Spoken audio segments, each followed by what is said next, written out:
Is ordered. Is a separate vote demanded on any amendment to the amendment reported from the Committee of the Whole?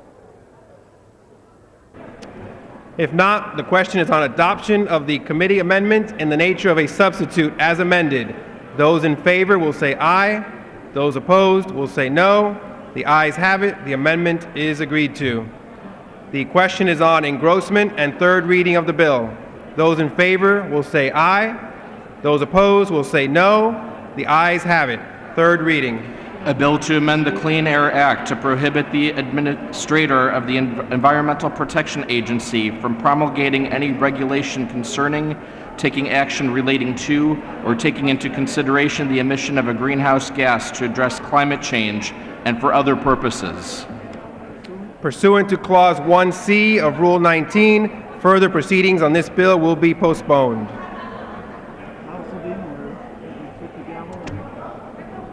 House will be in order.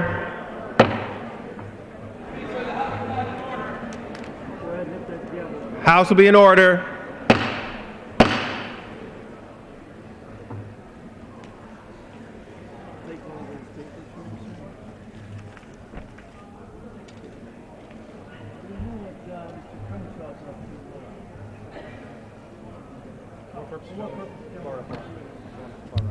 For what purpose does the gentleman from Florida rise? Mr. Speaker, I ask unanimous consent that when the House adjourned today, it adjourn to meet at 10 a.m. tomorrow. Without objection, so ordered. Thank you.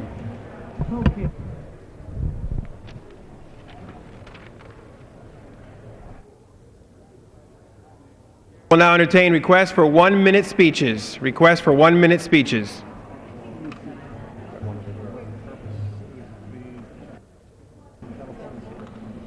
For what purpose does the gentlelady from California seek recognition? Without objection. Gentlewoman is recognized for 1 minute. Mr. Speaker, the first week of April is National Public Health Week. This year's theme, Safety is No Accident, Live Injury-Free, highlights the fact that each year nearly 30 million people in our country are injured severely enough to require emergency room treatment. Of those injured, 150,000 die from these unintentional and often preventable injuries, which are ranked among the top 10 causes of death of those between the ages of 1 and 44. In addition to the devastating impact on families and communities, these injuries account for 12% of annual medical spending in the United States, totaling as much as $65 billion each year. These statistics highlight a critical public health challenge for the 21st century. For that reason, I introduced H.Res. 187, which recognizes the first week of April as National Public Health Week and calls on all Americans to take a proactive approach to addressing injuries in our country. I urge my colleagues to co-sponsor H.Res. 187. I yield back the balance of my time. The gentlelady yields back. Further requests for 1-minute speeches. For what purpose does the gentlelady from Florida rise? I want to revise and extend my remarks. 1 minute. Without objection. Thank you, Mr. Speaker. Just yesterday, the Veterans Affairs Committee had a hearing where the Deputy Secretary of the Department of Veterans Affairs stated that because of the budget cuts that the Republicans are advocating, that likely government shutdown, the veterans' pension checks may not go out on time. Believe it or not, this is not April Fool. At the same time, the veterans' checks may arrive late. My Republican colleagues want to extend tax breaks for millionaires and billionaires. Just last December, we was forced to vote on extending the Bush tax cut for millionaires and billionaires, adding $700 billion to the deficit. The Republican plan for the fiscal 11 budget year, as well as the new budget plan that just released, is nothing more than reverse Robin Hood, taken from the poor and middle-class people to give huge tax breaks to the rich. You know, Mr. Speaker, you can fool some of the people some of the time, but you can't fool all of the people all of the time. The American people will wake up. I yield back the balance of my time. Gentlelady yields back the balance of her time. Further requests for 1-minute speeches. What purpose does the gentleman from New York rise? The House for 1 minute, revise and extend my remarks. Without objection. Thank you, Mr. Speaker. About a year ago, the United Nations passed the infamous Goldstone Report. Thankfully, this Congress, on the floor of the House, we had a debate and we rejected the Goldstone Report. Well, guess what happened last week? Judge Goldstone said that his report was erroneous. And what did the Goldstone Report say? The Goldstone Report said that Israel deliberately targeted civilians in Gaza. And that has now been proven not to be true. Of course, the people in the UN that bash Israel all the time will continue to pretend that Judge Goldstone didn't repudiate his own report, but the fact of the matter is he did. The truth is that it is Hamas, the terrorist group that took over the Gaza Strip. They target Israeli civilians all the time. And Israel, in trying to protect its own citizens, to go and destroy the terrorist nests, the terrorists of Hamas build their nests and their rockets and their munitions in heavily populated areas. So if civilians die, it's their fault. The Goldstone Report is a lie. The United Nations should kill it once and for all, and we should be leading the way. Thank you, Mr. Speaker. Time has expired. Further requests for 1-minute speeches. Further requests for 1-minute speeches.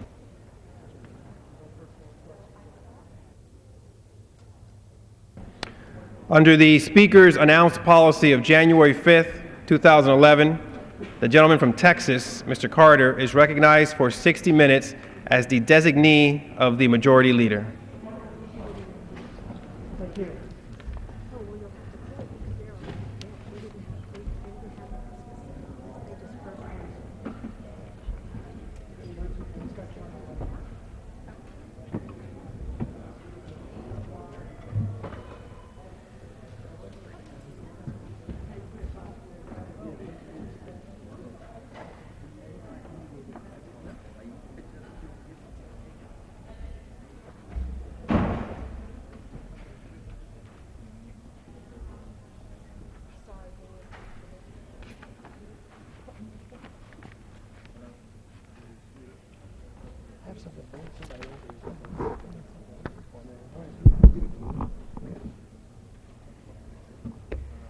Well, thank you, Mr. Speaker.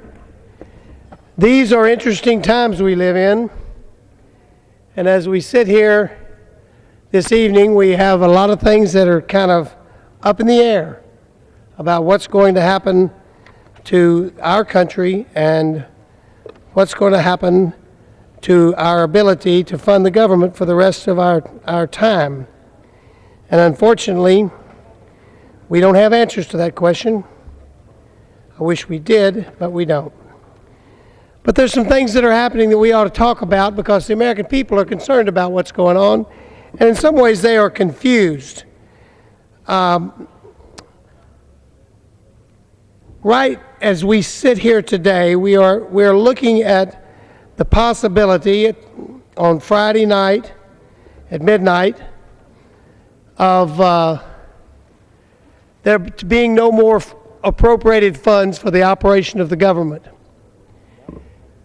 Some people call that shutting down the government, but that's the real term. We have no appropriated funds that are available for the operation of the government. And there's already the blame game going on and up here, and this blame game is confusing to most Americans out there, and I think it's kind of important that we start off by trying to explain what's going on up here.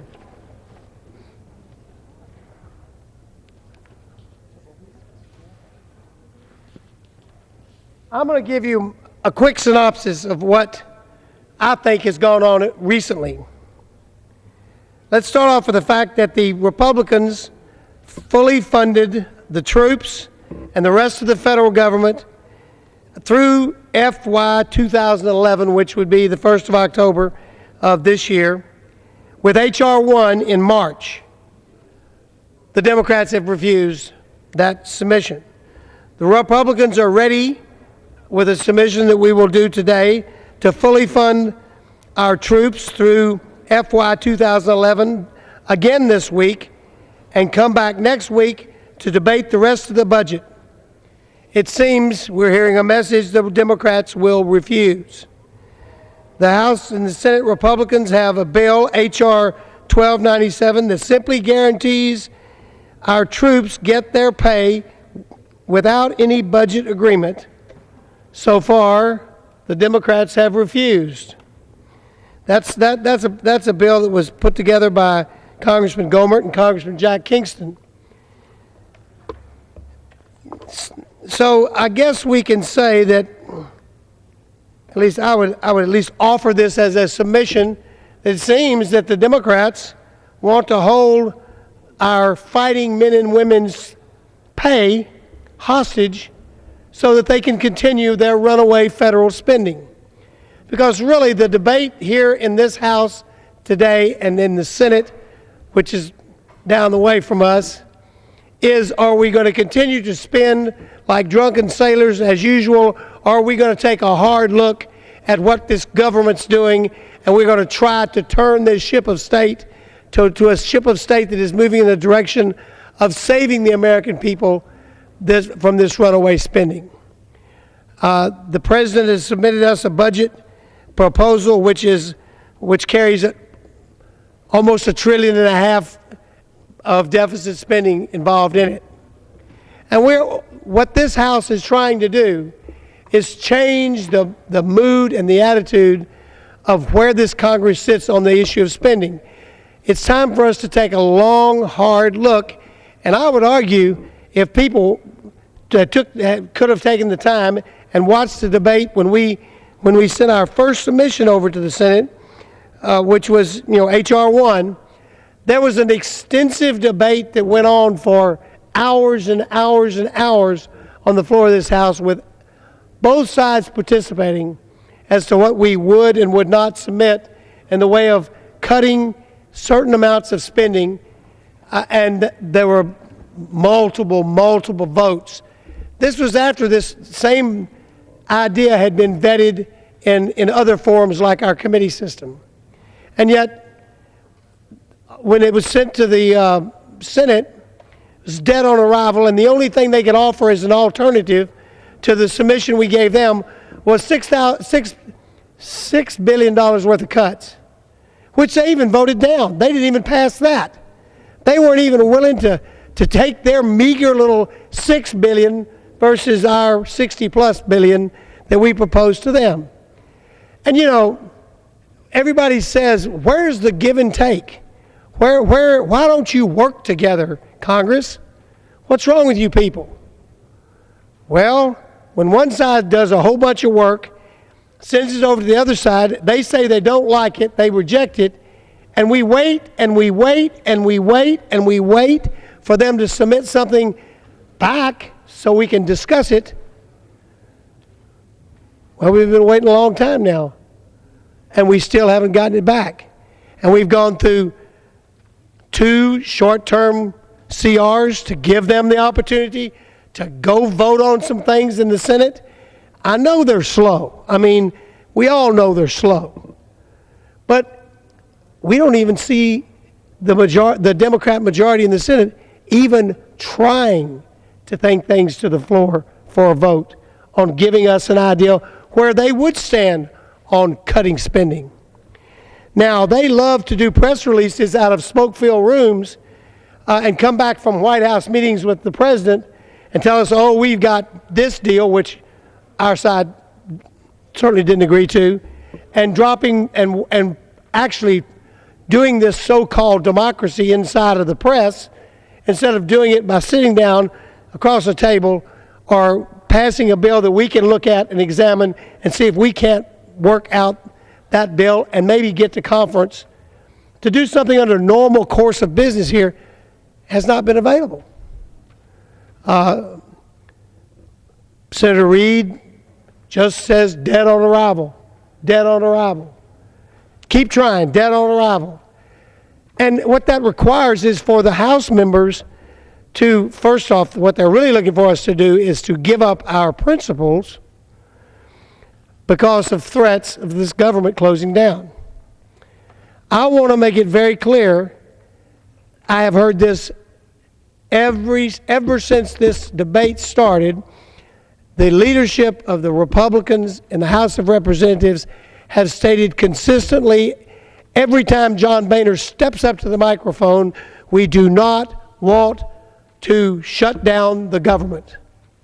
And I will tell you, if people are listening with a tight ear, they will find out that any conversation about shutting down the government has always originated from the other side of the aisle, where the Democrats tell us, watch out, they're going to shut down the government. Watch out, they're going to shut down the government. And we're saying, no, we're not. We're trying to get you to respond to us and let us know what you think is the right thing for us to do to try to do something about this overwhelming debt, this overwhelming deficits, this gigantic leap in the debt that we're going to face in the future. Just look at this chart. And you've seen it before. It's been here. I've had it here twice. Here's 2010. So 2011 is about right there. Look at 2051. Look, 300% plus. And right now we're bouncing around 100% here. That was during the Second World War. And this is where we've been ever since the Second World War. But all of a sudden, with the projections that President Obama has given us as to what he perceives is the right path for America, bam, that red line goes up and that red block comes there, and that's what our grandchildren and children are going to have to deal with. And we honestly believe that that takes this country and changes the very nature of what makes America great, because it wipes out any opportunity that possibly our children or our grandchildren could look forward to when they are overwhelmed with debt.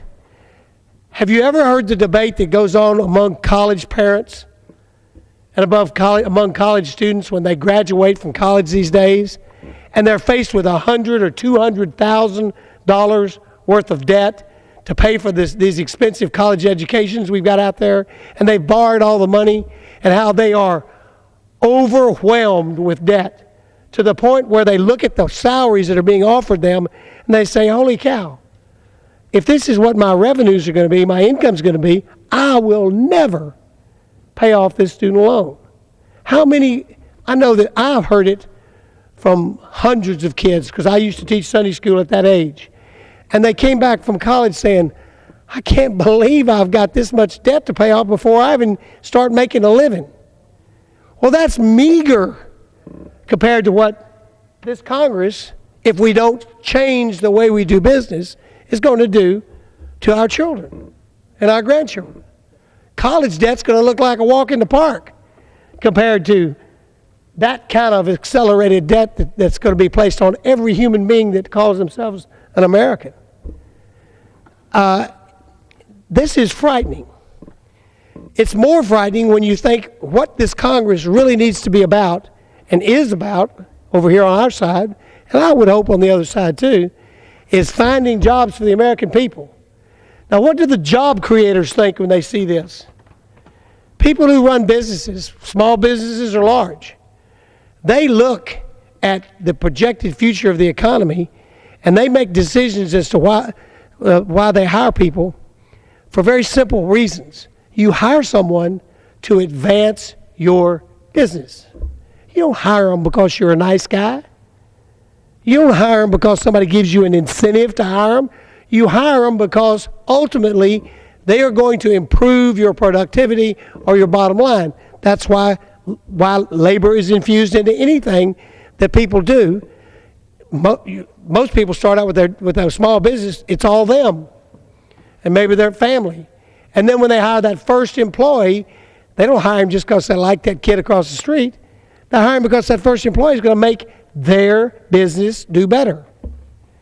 Now, if they're looking at the accumulated debt being put upon them by this government, and they look at what projected debt they have to deal with, what they have to handle, where they think their revenues are going to be, what solutions are going to be for this debt in the way of tax increases, they have to say, whoa, until somebody gets a handle on this stuff, we're looking at a world that I'm not sure I want to hire anybody else in. This is not rocket science. This is very simple. You hire to prosper. If you're afraid prosperity is not going to be a result of the hiring, you don't hire. I would argue, and I think it's an argument that's made by many, many economists and many, many editorial writers, that the fear of the unknown and the known that you think you see by the way the government is proceeding keeps a lot of people from hiring other folks. I think that's common sense. I think anybody that knows anything about business can realize that. So this looms over everybody. And we're starting with something. I saw a cartoon up here in Washington. Many of you may have seen it. It was a gigantic elephant's behind sitting on a scale. And it had written across the back of it, national debt. And then on the very top of the backsides of that elephant was a Band-Aid about the size of that would wrap around my little finger stuck on there, and it had an arrow right there that said spending cuts. The reality is what the Republicans have proposed in terms of spending cuts as they relate to the gigantic mess that we're in is just that teensy little Band-Aid. And yet, this very meager proposal of changing the way we spend money has been rejected out of hand by the Harry Reid Democrats over in the Senate and by our colleagues in the House. And it is on every submission that we've made, on every attempt we've made to negotiate, on every time we have said, Senator, how about y'all getting together and come up with an alternative? And it's just, no, you're dead on arrival. We'll talk at the White House behind closed doors, or we'll talk in smoke-filled rooms, or whatever. Smoke-filled rooms probably dates me a little bit, but there's still some smokers around here. Okay, now, where are we tonight? I think where we are tonight, I am optimistic about where we are tonight. And the world may be sitting out there pessimistic, but I'm optimistic. Because first and foremost, I honestly believe that we're going to do everything, at least in our power, to try to get us to come up with a solution for this small spending cut bill of $60+ billion that we've put forward, which is compared to that elephant's behind is nothing. And we're going to get it done before we have to before we run out of time and we run out of appropriations and the government starts to wind down. But I'm more optimistic than that, because I am very optimistic that the fact that Paul Ryan and the Budget Committee of this House have put forward a proposal that is like you ought to have the Hallelujah chorus in the background when they introduced it, singing Hallelujah, because it was finally a budget that wasn't the same old budget. How can we jack every spending level up, and how can we figure a way to raise some taxes to make that work? No, it's a budget that says this budget is going to be about prosperity and preserving the America we love for our generations to come.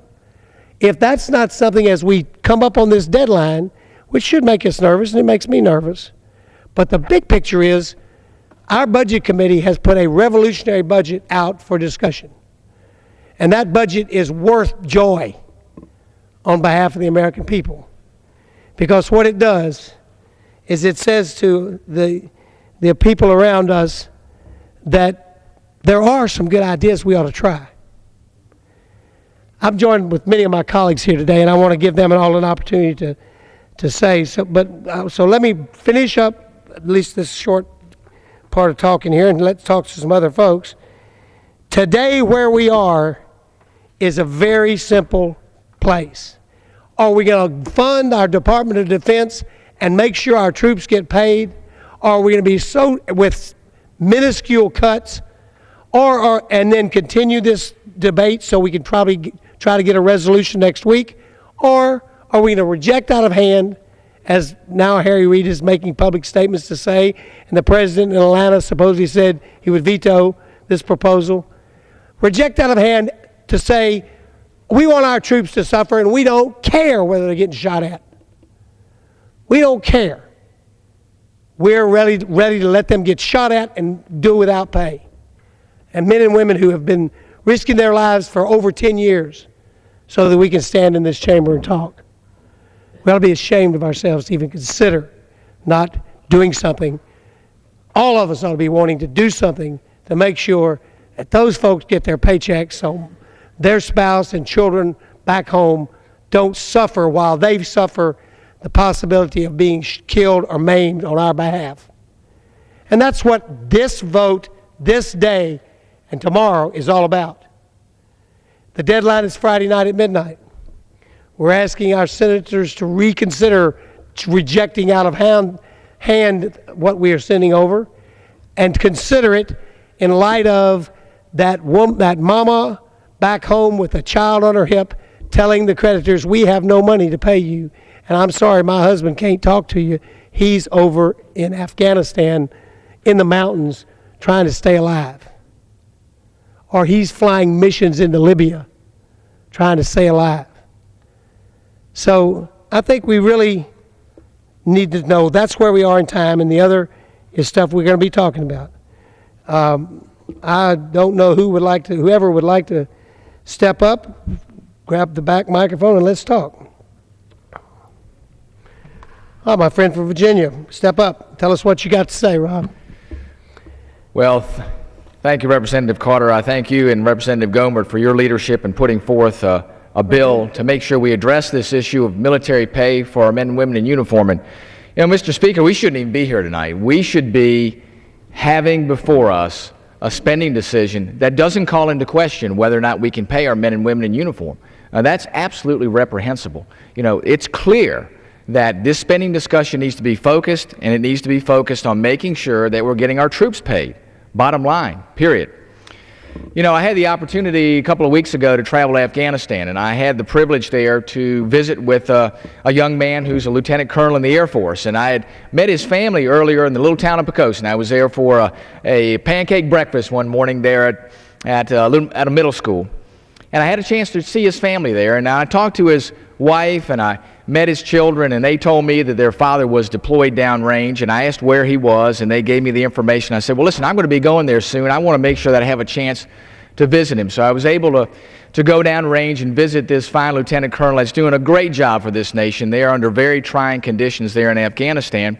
Had a chance to thank him for his service, and had a chance to also, when I got back, to call his wife and to thank her and her family for their sacrifice and for them staying back home here in anxiety as their father and husband served downrange. And folks, I cannot imagine being in a situation to look that lieutenant colonel in the eye and say, you know something, thank you for your service, thank you for your sacrifice, but we don't think enough about what you're doing to even have the backbone to stand and make sure that you get paid. You know, how do you look at their family?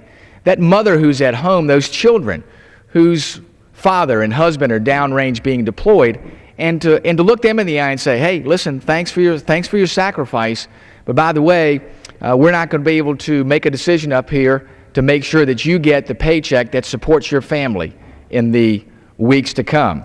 I mean, I cannot imagine how we are letting ourselves get to that point.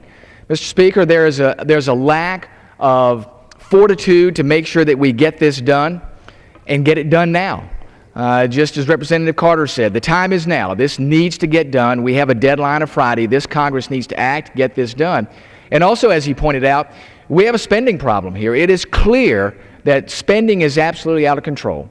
And Would the gentleman yield for just a moment? Please, yes. We have the gentlelady wishes to present something from the Rules Committee. For what purpose does the gentlelady from North Carolina rise? Seek recognition. Thank you, Mr. Speaker. I send to the desk a privileged report from the Committee on Rules for filing under the rule. The clerk will report the title of the resolution. Report to accompany House Resolution 206, Resolution providing for consideration of the bill, H.R. 1363, making appropriations for the Department of Defense for the fiscal year ending September 30th, 2011, and for other purposes, and waiving a requirement of Clause 6A of Rule 13 with respect to consideration of certain resolutions reported from the Committee on Rules. Referred to the House calendar and ordered printed. The gentleman from Texas may proceed. Thank you, Mr. Speaker, and Mr. Whitman, I yield back to you. Thanks for the interruption. Thank you, Mr. Carter. It's, again, an honor to have Ms. Fox here to give us that report from the Rules Committee. I want to go back and talk about what we have before us. As Mr. Carter said, clearly there is a spending issue that we need to address. We're on an unsustainable path. This has to be done. This decision has to be done on time. And, you know, the American people expect leadership out of this Congress. They expect leadership out of both sides. As the Speaker said, we can't continue to negotiate with ourselves. We have to have folks on the other side of the aisle that are willing and able to say, yes, we're going to get these things done. There's at least a counterproposal instead of saying no, no, no. There has to be more to this than no. You know, our goal is to cut spending and reduce the size of government. It's not to shut it down. I know you hear out there people say, oh, you know, they want to shut it down. They want to shut it down. That's the last thing we want to do. We don't want to shut it down. We want to make sure that our military get paid. That's the bottom line. And we have to get this done as soon as possible. And, you know, my question is Congress in Washington, D.C. so out of touch that we don't get it? That we don't get what the American people have sent us here to do, what they want us to accomplish. You know, do they expect from us that we're going to forego a budget and not ensure that our military families get paid? You know, I think that's not the case. They want to make sure we act, and I want to make sure we act and make sure that we get things done. And I think we ought to bypass the 72-hour review rule and get this done out of respect for our men and women in uniform. And again, I want to thank my colleagues, Mr. Carter, Mr. Gohmert, for their leadership in bringing this bill forward to ensure that our military get their pay. And I'm a proud co-sponsor of that act because I think it's the responsible way to go about getting things done. And I was also eager to join 80 of my colleagues in signing a letter to Senate Majority Leader Harry Reid to let him know that this needs to get done. We need to pay our men and women in uniform. You know, in my district, in what we call America's First District, we have a proud tradition of military there with 7 military installations and a number of people there that serve this country and are now retired or in active duty. We have a great military presence there. And I got a call the other day from a mother in Stafford County, and she said this. She said, my husband is an active duty military officer, and if I understand the news correctly, if this budget isn't passed by April 8th, 2011, the military will be expected to work. It will not be paid until the budget has been passed. My family will struggle, and I'm concerned about how I'm going to pay my mortgage and feed my family. If the military is asked to work without pay, you will be causing severe stress on our families. And as a spouse who has endured my husband's deployment in Iraq 4 times, I know the thought of not getting paid would be making me sick. I also know that I would not be able to talk to my husband about this concern because I wouldn't want him to worry. Please work hard and pass the budget. I'm counting on you. Folks, there's so many people out there that are counting on us, counting on Congress to stand up and do what is needed to be done, to make sure that our military families get paid, to make sure that we adopt a budget, to make sure that we get this country on the right track to reduce spending. The time has come for us to get that done. You know, our military members out there do a fantastic job for this country. It is unconscionable to even think about them worrying about not getting paid, or for folks downrange to be thinking about what's happening here in Washington rather than being able to focus on their mission downrange. Folks, we need to get this done. Our military families serve this nation with honor, with distinction, and without question. And they are there performing flawlessly. And they don't have to, I think, be expected to have that uncertainty about what's going to happen here in the future. So I want to make sure that this bill gets done and that we take away any worry from our military families or folks serving downrange. Our military families need to be worrying about the everyday necessities of life and not have to worry about getting paid, and to make sure they can meet those necessities. And our men and women downrange need to be focusing on the mission that they have at hand. Just as Mr. Carter said, Our military and their families have been to war now for almost 10 years, some of them on their 5th, 6th, and 7th deployments. You know, we need to keep in mind the sacrifice that those families make and know the great job that they're doing, the hard work that they put forward. It's time for us to show the same resolve here and get this budget done and make sure that we, without question, assure that our military families are paid, that our men and women that serve downrange get the respect that they deserve from this body here in Congress. So, Mr. Carter, I thank you for your leadership. Mr. Gomer, I thank him for his leadership in making sure that this is first and foremost in our minds about ensuring that our military gets paid. And with that, Mr. Carter, I yield back. And I thank you very much for those comments. I want to point out that I have here the Ensuring Pay for Our Military Act 2011. Mr. Gomer is the co-sponsor of this, along with Jack Kingston. I was worried about Louis. He was here a minute ago. He left.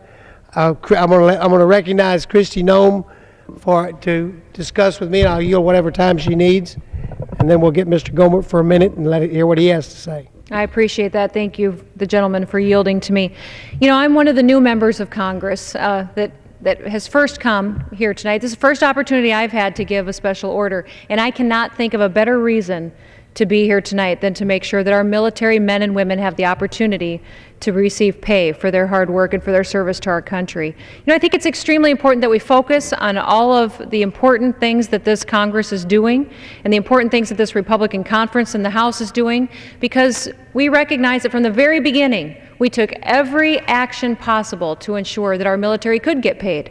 We started with our first bill that addressed the spending problems that this country has. H.R. 1. We brought it to the House floor. We changed the way that this House does business by having an open process on the House floor. Hundreds of amendments were offered, and that bill ensured that paying our military was a priority from us. It got the job done. It did the work that the previous Congress did not do. The previous Congress did not choose to make that a priority. They did not choose to wrap up the business of fiscal year 2011.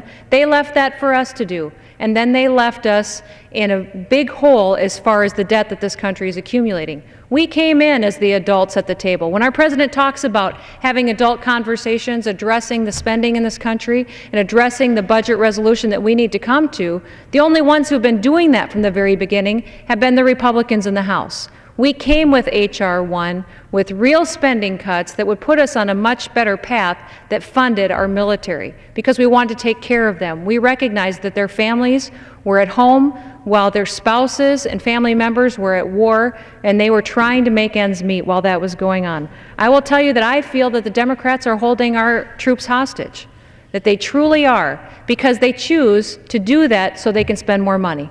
They choose to hold them hostage and their pay hostage because they want to help this country accumulate more debt. And it's unacceptable. You know, we voted to fully fund their pay, to fund our troops through fiscal year 2011, through H.R. 1, and we're still dedicated to that and still pursuing that because it's a very high priority for us. I'll tell you that the Department of Defense is allowed to continue operations without appropriations because of its authority to protect the national security. But I will also tell you that military personnel are scheduled to receive their paychecks on April 15th. Now, if this government truly does shut down, if it truly does shut down tomorrow night, they will only receive 1 week's pay instead of the 2 that they are owed. And that is not right. When you look at people who are at war overseas, standing on that wall so we can sleep safely in our beds at night, and we're telling them we're not going to pay them for doing that, then that is truly a travesty, and a travesty that we should not allow to happen. And if this shutdown were to continue, and to continue on, and they would not be paid, we cannot do that to their families. You know, people talk about the debt that this country accumulates, and they recognize the fact that it is a big deficit, that it continues to accumulate. The way that I talk about it back home in South Dakota is that months ago, when I was making the analogy and talking about the fact that our country borrows 40 cents out of every dollar that it spends, well, just in the few short months since I was talking about that back in October and November, now we borrow 42 cents out of every dollar. You know, I used to tell my son, you owe $42,000. You're responsible for that. That's the amount of our federal debt that you're responsible for. Well, just in a few short months now, he's responsible for almost $46,000. You know, that boy is 8 years old. That boy is 8 years old and he owes that kind of money because of the irresponsibility of this government and because of the irresponsibility of the previous Congress and the Congresses before that that did not get this spending under control. And that's what we're trying to address today. And that's why we're making sure we're addressing the spending cuts. We're being much more responsible in what we're proposing, and we're also making it a priority to make sure that our military gets funded. You know, I think that it is absolutely discouraging to see that we're even having to pursue the priority of funding our military during these times, and that it is being held hostage literally through these discussions that have gone on. It doesn't seem reasonable or fair to ask our military men and women to have to worry about the types of situations that they would be put in. Many of them live paycheck to paycheck, just like a lot of families are during this recession in America right now. You know, they're having a tough time. How do they make their car payment? How do they make their housing payment? When they're out there standing and serving our country, we're telling their families that we're putting their ability to even pay their bills in jeopardy. And then you look at the situation that we're accumulating more and more debt in this country that is only going to lead to higher inflation. It's only going to devalue the dollar. I was talking to someone last week about what that really means. When you talk to people on the street about what does it mean when the dollar is devalued? Well, what that means is that maybe that loaf of bread that that military wife needs to go buy next week when she only has half of a paycheck, well, someday, instead of costing her $2, will cost her $4. Maybe it'll cost her $6. And so we're telling her, not only are we putting you in the situation where you're going to be faced with high inflation, that you're going to be faced with a dollar that's not worth as much as it used to be because people in Washington, D.C. couldn't have some discipline in their spending habits, couldn't make the tough decisions. Well, on top of all of that, then we're going to keep your spouse's pay. On top of that, we're not going to pay him even though he's risking our life for our country. And it absolutely is wrong, and it absolutely needs to stop. Mortgages don't stop, bills don't stop, car payments don't stop. How do we expect these men and women to continue paying for their everyday living expenses when they have no paycheck? You know, in South Dakota, we have an Air Force base, Ellsworth Air Force Base. We have 1,000 civilians that work there and over 3,000 military personnel. Those people are extremely special to me. Not all of them grew up in South Dakota, but they're all living there in South Dakota, and they're all serving this country. And I think that a government shutdown not only affects these individuals, but it also is going to impact that local economy where they're trying to raise their children and raise their families. You know, 2 Ellsworth Air Force Base B-1 bombers were recently involved in the Libyan military strikes. Missions like Odyssey Dawn are likely to continue whether the government shuts down or not. These missions are risky, they're costly, they're vital for our national security. Doesn't it seem unreasonable that the Democrats here in Washington, D.C. would put those servicemen and women in harm's way to protect our freedoms and then not compensate them for the work that they have done, simply because they want to spend more money and they want to put this country further into debt? There are reasons. These are all the reasons why I have fought on every CR to make sure our military men and women get paid, why we're continuing to do that, and I thank you for bringing this bill. It is critical, and for no other reason. I have had family members that have served. I have had friends that have served, friends that have been overseas and have stood on that line so that we could continue to live the kind of freedoms and have the kind of liberty in this country that we have today. But even if I didn't, I'm an American, and I recognize the importance of having them there to protect us and to protect our future. And I am grateful every single day for the sacrifice and the service that they offer to us. It is completely inappropriate for us to play politics with military pay. We owe these men and women at least some financial stability in return for all of their service that they provide to us, to our children, and to our country. So thank you for the time. I really do appreciate it. Thank you, Congresswoman. And I want to say I agree with everything you have to say. And as you were speaking, I was thinking, you know, our soldiers are not asking for somebody to excuse their mortgage.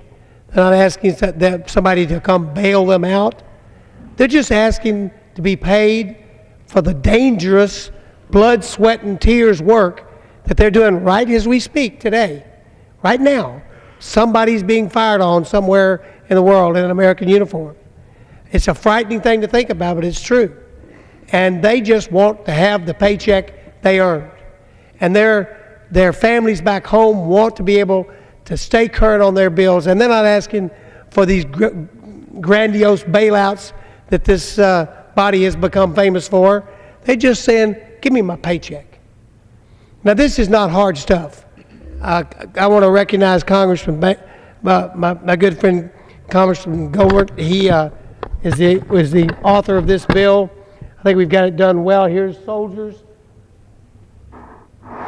Might even be some of mine, Fort Hood. And you started the ball rolling. We've been talking about this for a long time, that we couldn't get down here without, if we're getting close to this deadline, we got to get the soldiers paid. I want to recognize Louis Gohmert, who introduced this along with Jack Kingston. I joined with them on this.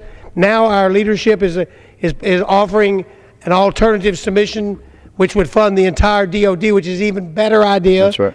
Because of all the contract authority and all the things that go on that get hurt by not having an appropriations finished up with. And we're hopeful, although we're hearing signals that it's going to be dead on arrival and they're not going to tell us what they want us to do. So I'll submit this to you and then I'll let you comment, Louis. And that is, I would submit, if anybody's shutting down the government, it's the Democrats in the Senate, not the Republicans in the House. I yield to Mr. Gohmert. The time you wish to consume. Thank you, Judge Carter. And your comments also point to another aspect, not only your caring about America, caring about those that are fighting for us and your desire to fight for those here in Washington who are fighting for us, but it also shows a great deal about your humility, because you and I both know you've been working on this issue just every bit as long and hard as I have, and yet you're giving Jack and I a great credit, and I appreciate that. But the truth is, you've done every bit as much work, perhaps more, than Jack and I have, and the co-sponsors we have here.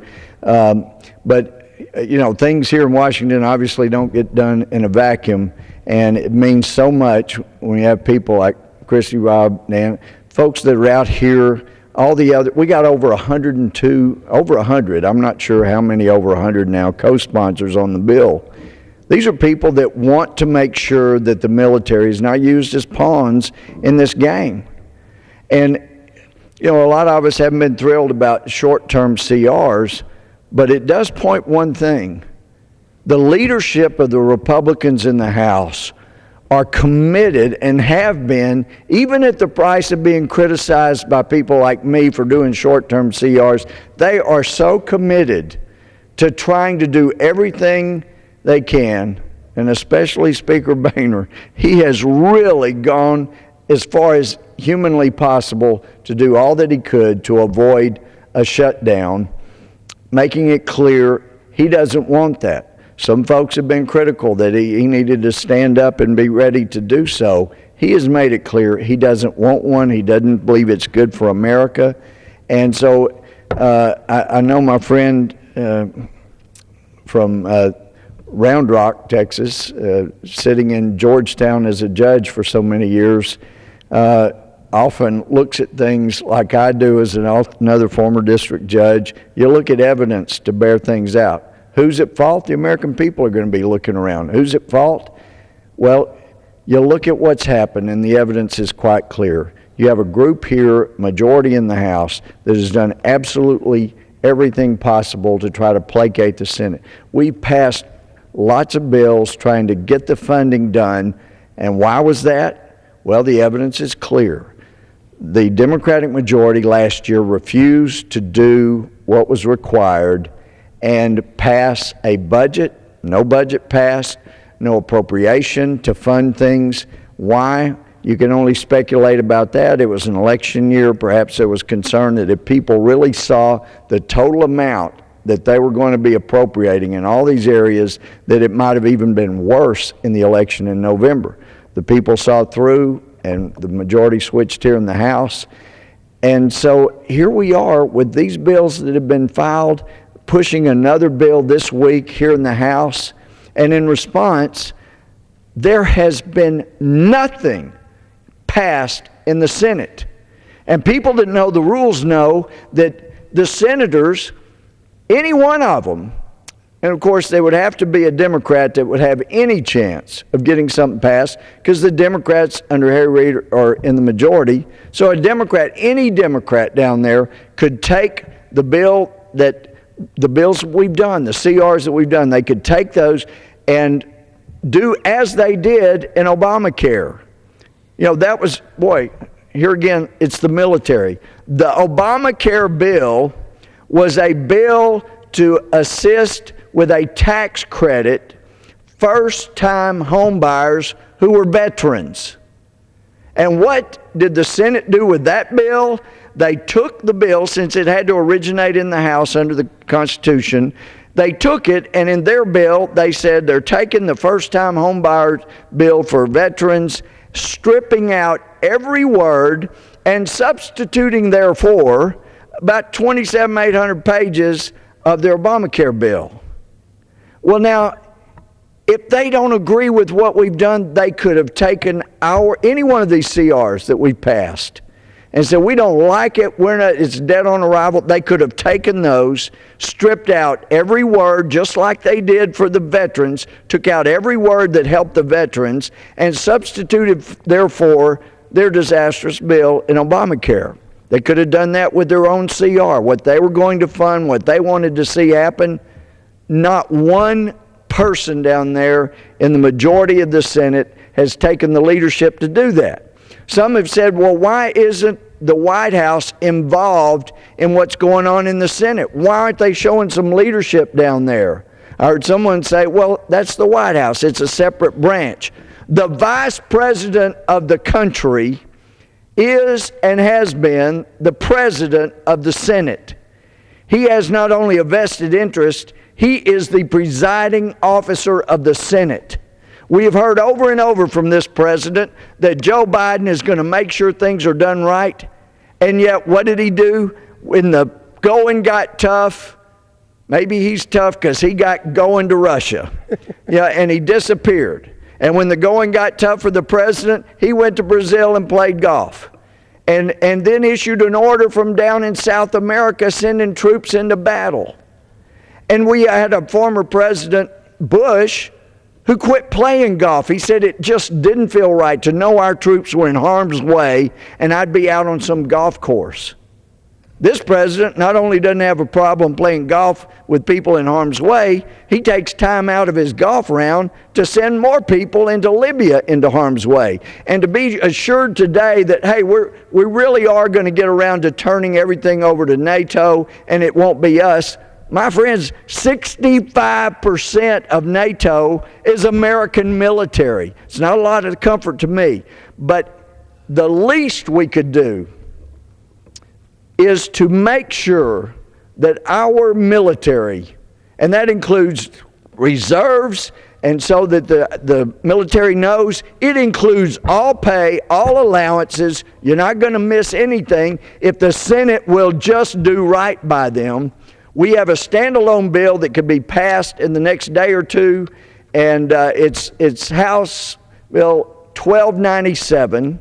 1297. It could be done, but as my friend from Round Rock has pointed out, our leadership, Speaker Boehner, has brought a CR for 1 week. He didn't want to do that. We know he didn't. But he was concerned about the military. And it funds all aspects of the military through the end of the year. And then we have this fallback bill that if the Senate is doing as they're indicating, it's dead on arrival. We're not even going to pick it up and put our ideas and pass it through the Senate.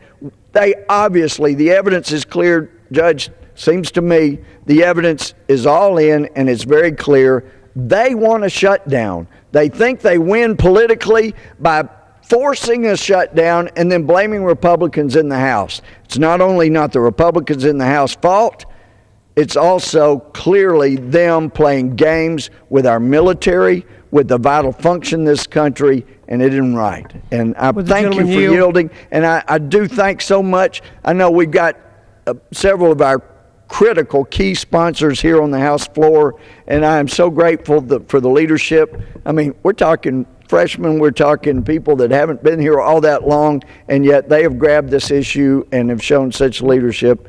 I appreciate you so much. Thank you, Judge, for your Reclaiming my leadership. time, let me point out, as Mr. Gomer says, those of us who sat in the courtroom for years, in my case, almost 21 years, you want to look at the evidence and see what the evidence shows. And just very quickly, the evidence shows first, how do we get to a shutdown for failing to fund the government? Well, you start with last year, when the Democrats were in charge of the House and Senate and the presidency. They passed no budget and not one single appropriations bill, although I'm on the Appropriations Committee. They certainly could have. They just chose not to. They chose not to. They chose the date that they would have a CR go into the next term of Congress, when they had already lost and knew how many of these wonderful people were going to be here replacing them the next time they showed up in this House. So they put this thing all the way to March, which they knew was going to put us under a tremendous amount of pressure to get something to do to fund the government.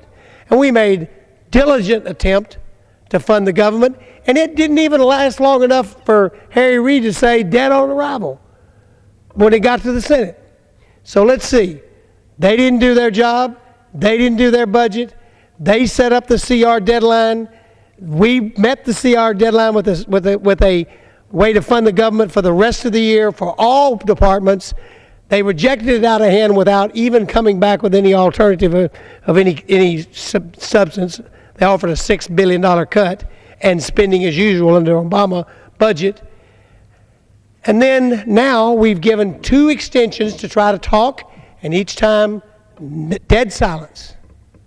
No comment. If there's a comment, it's to the press, and but to us, they're treating us like a stepchild. And then they're wanting to shut down the government when we say, at least let's protect our soldiers. Let's take care of our troops. Before we've even got it over there tomorrow, Harry Reid and the president have both made a statement tonight. Dead on arrival, Harry Reid says, president says, I'll veto it. He would veto the fund. That's what he supposedly said in Georgia. Now, I may be out of school. I didn't hear it. But I was told he did. That he said, I won't accept what Mr. Boehner is going to send to us. I will reject it. That's the bill that funds our troops.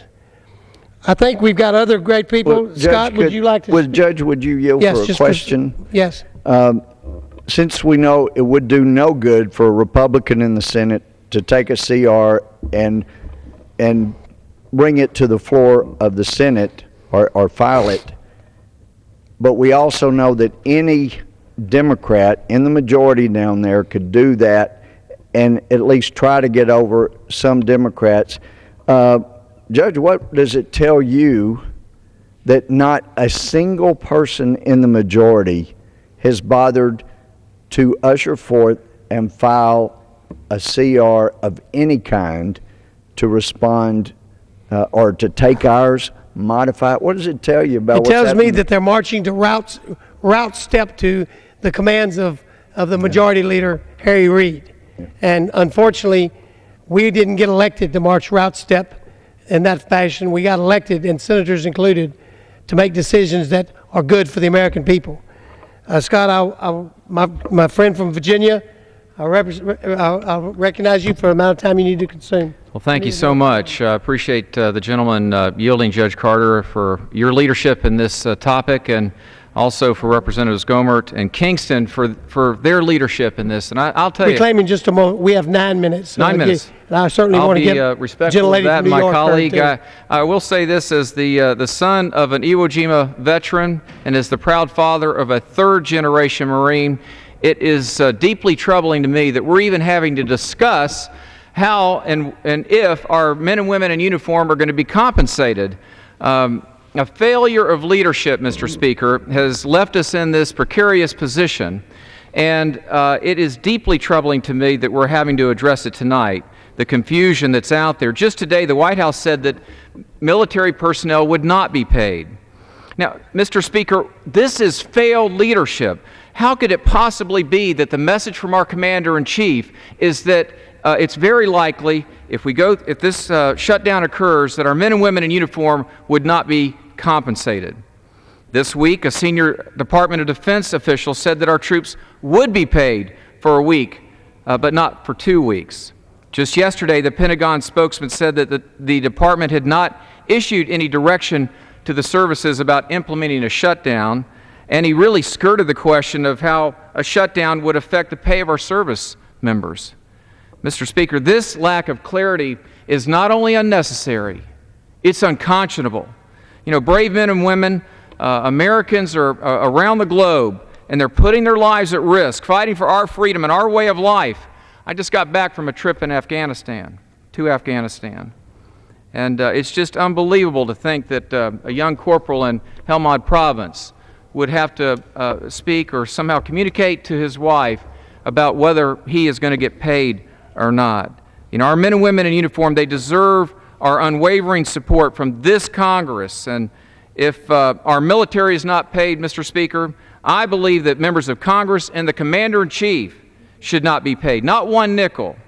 You know, my office gets calls every day from spouses of our military. They're concerned, and understandably so. And let's be clear on this, Mr. Speaker. The genesis of this crisis that we're in is because the Democratic leadership last year had the presidency, had the Senate, had the House, and failed to pass a budget. Not only was this a failure in leadership, I truly believe it's nothing less than an abdication of the responsibility that was entrusted to them by the American people. So here we are, debating last year's budget. And as a result, we have this climate of uncertainty, and as an entrepreneur, I know that it's holding back job creation. As a result, we're operating under a continuing resolution which each and every service chief has said it's hurting the readiness of our military. I truly believe that we're a nation at serious and increasing risk because of our failure to manage our finances properly. Indeed, that's why I ran for this office. And I'm proud to be a Republican tonight because we have proposed a path towards fiscal stability that would keep the government open. As has been pointed out, rightfully so, the Senate has failed to move on that proposal, preferring apparently to allow the government to close and not pay our men and women in uniform. That is not acceptable.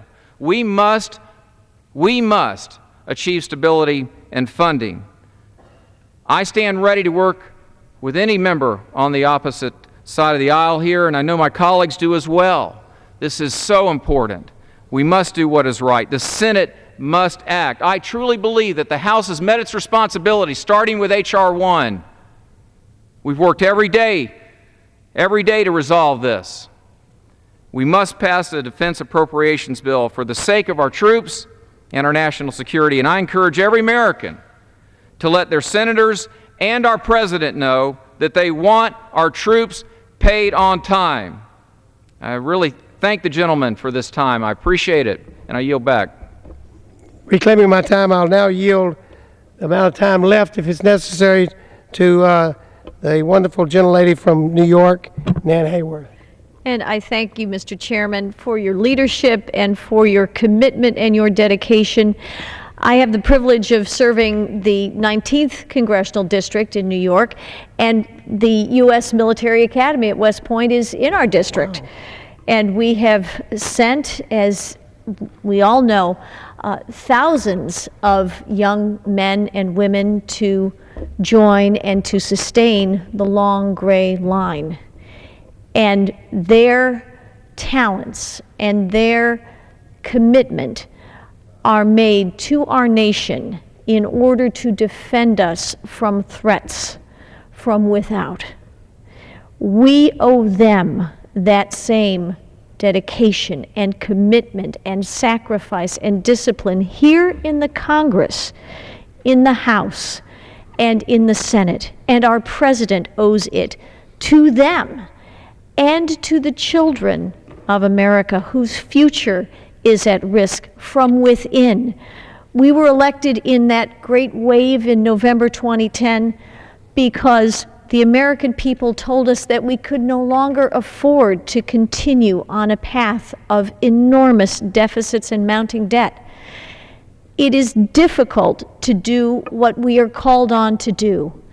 And that presumably is why the Senate has so resisted the lead that we have offered them with the passage of a continuing resolution to compensate for a budget that was never passed for this fiscal year by the 111th Congress. It is difficult to say no to certain types of spending that have become the usual mode of behavior by the federal government. But that is what we are called on to do. And what we do pales in comparison with what the men and women who put themselves in harm's way around the world must do every day. What they sacrifice must be emulated by us in this small way. We must join together in the House, and we must be joined by the Senate to pass this bill that will fund our troops through the end of fiscal year 2011 and will allow us the time that we need to bring everyone together, to bring the Senate and the President on board so that they too will have that discipline that they need so that we can do what's right for America's future and so that we can get on to thinking, as we must, about the budget for 2012 and beyond. And I thank you, Judge Carter, for your leadership in assuring that our troops are properly cared for and for your leadership in this enormous and crucial fight for our nation's future. Thank you. Reclaiming my time, I don't know how much time is left, but our good friend from Tennessee, Congresswoman Black, is here, and I'm going to give her whatever time is left. Thank you Not much. Thank you so much, Mr. Chairman and Mr. Speaker. I stand here tonight as a daughter, a wife, and a mother of veterans, and I'm an ardent supporter of our nation's military. These brave men and women can never be thanked enough for their service to our country, and this Congress must do everything that we can to stand up for those who defend America. That is why I urge my colleagues to protect the military paychecks and to ensure that if a government shutdown were to occur, that the members of our armed forces and their families will receive their salaries on time. You know, this is not an issue that we can play politics with, and my colleagues on the other side of the aisle who seek to use these paychecks as our military as a part of their plan to force a government shutdown should absolutely be ashamed of themselves. Military families have already sacrificed so much for this country. Back in Tennessee, there are families who are worried right now about whether their loved ones are safe overseas in Iraq and Afghanistan and other places, even around the country. And they're praying for their safe return home. Those military families should not, under any circumstances, have to worry about when and where the next paycheck is coming from. Thank you, and I yield back the balance of my time. Well, thank you, and I apologize for the short time. Thank you. Thank you, Mr. Speaker. Thank you. The gentleman's time has expired. Under the Speaker's announced policy of January 5th, 2011, the gentleman from California, Mr. Garamendi, is recognized for 60 minutes as the designee of the Minority Leader.